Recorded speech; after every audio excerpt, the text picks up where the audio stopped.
নমস্কার।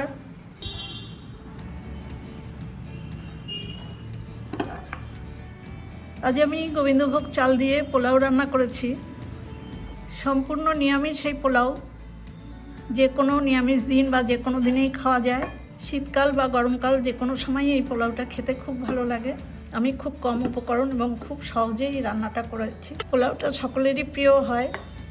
আমি এখন আপনাদের দেখাবো কিভাবে আমি এই পোলাওটা রান্না করলাম। রান্নাটা করবার জন্য দেখুন, আমি প্রথমে 600 গ্রাম গোবিন্দভোগ চাল, এই চালটা আমি ভালো করে ধুয়ে স্ট্রেনারে জল ঝরাতে দিয়ে দিয়েছি। এখানে 50 গ্রাম খুব সরু করে আদা কুচিয়ে নিয়েছি, 50 গ্রাম কিশমিশ, 50 গ্রাম কাজু বাদাম, মাঝখান দিয়ে ভেঙে রাখা কাজুগুলো, আর প্রায় 7-8 গ্রাম মতো আমার গরম মশলা আছে, গোটা গরম মশলা। এই এলাচগুলো দেখুন আমি মুখটা ফাটিয়ে নিয়েছি। আর আছে 150 গ্রামের মতো চিনি। রান্না করতে করতে আমি পরিমাণগুলো হলুদ, লবণের বা ঘি সব দেখিয়ে দেবো। লো টু মিডিয়াম আছে আমি একটা গ্যাসের উপরে কড়াই বসিয়ে দিয়েছি। কড়াইতে 2 টেবিল চামচ সাদা তেল আর 1 টেবিল চামচ ঘি দিলাম। আমি পোলাওটা পুরোপুরি ঘি দিয়ে করব না, আমি সাদা তেল মিশিয়ে করব। ঘি আর তেল দেখুন গরম হয়ে গেছে। আমি কটা তেজপাতা ভেজে নিচ্ছি। তেজপাতার সাথে কাজুগুলো দিয়ে দিলাম, এগুলো ভেজে নেব।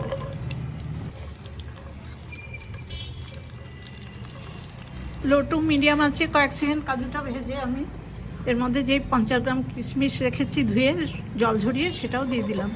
কিশমিশটা আমি খুব বেশি ভাজবো না, অল্প করে কিশমিশটা ভেজেই তুলে নেব। কিশমিশ বেশি ভাজলে কিন্তু একটু গলে গলে যায়। কাজু, কিশমিশ, তেজপাতা ভাজা সব তুলে নেওয়ার পর আমি আবার 1 টেবিল চামচ রিফাইন্ড অয়েল আর 1 টেবিল চামচ ঘি দিয়ে দিলাম।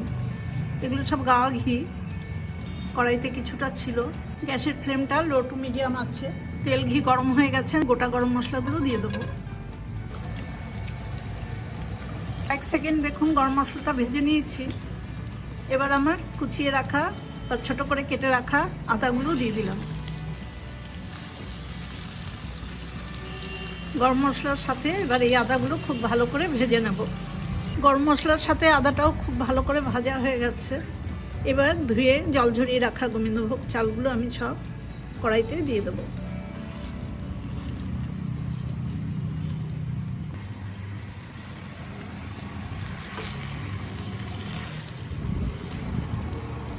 চালটা ভালো করে ঘিয়ের মধ্যে মিশিয়ে দিলাম। এবার 1 চামচ লবণ দিলাম আর 1 চামচ গুঁড়ো হলুদ। এই লবণ হলুদ চালের সাথে ভালো করে মিশিয়ে চালটাকে খুব ভালো করে ভেজে নেব। মিডিয়াম টু হাই করে দিয়েছি গ্যাসের ফ্লেমটা। প্রায় 5-7 মিনিট সময় নিয়ে আমি চালগুলো দেখুন খুব ভালো করে ভেজে নিয়েছি। চাল ভাজাটা ভালো হলে পোলাওটাও খেতে ভালো হয় এবং অনেকটাই ঝরঝরে হয়।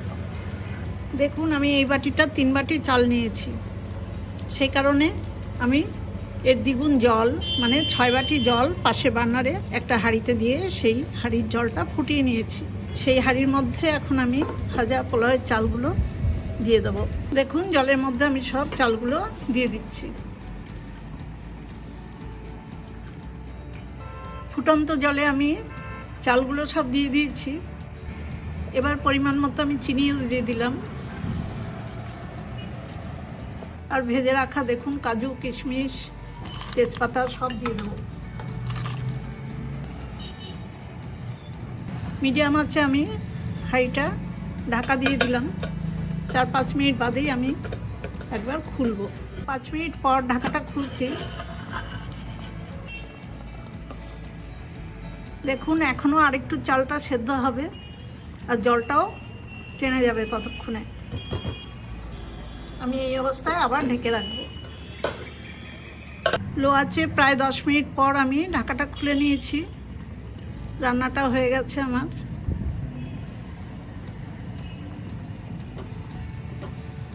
এবার আবার 1 টেবিল চামচ আমি ঘি এর ওপর দিয়ে দেবো।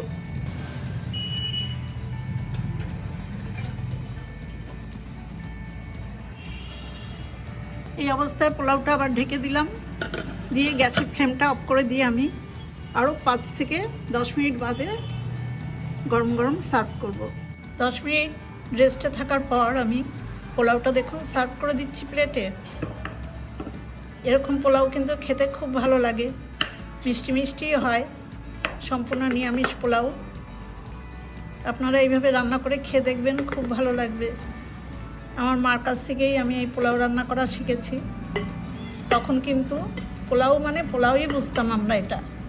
এখন এই পোলাওকে বাসন্তী পোলাও বলা হয়। এই পোলাও দিয়ে নিরামিষ বা আমিষ যে কোনো তরকারির সাথেই খাওয়া যায়।